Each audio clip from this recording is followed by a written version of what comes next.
Gjykata e Strugës e hodhi poshtë propozimin e mbrojtjes për vjetërsimin e lëndës që ka të bëjë me blerjen e makinave luksoze nga kreu i komunës Ramiz Merko.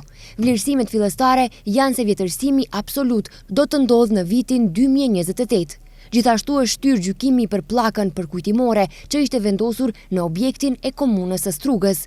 Ndaj Merkos janë 9 raste aktive gjyqësore.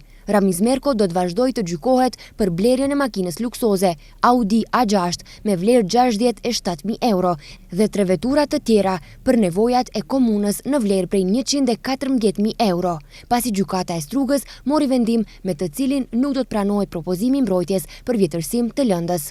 2 nga dëshmitarët e thirrur nuk u paraqitën sot në gjykat.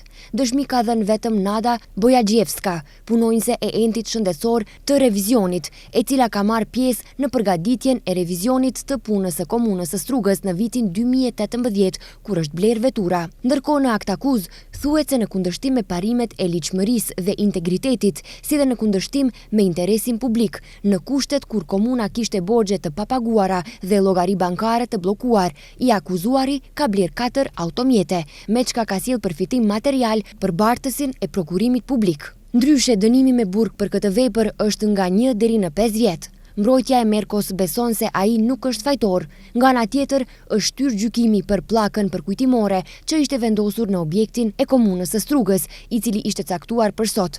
Aktualisht janë 9 raste gjyqësore aktive kundër Merkos.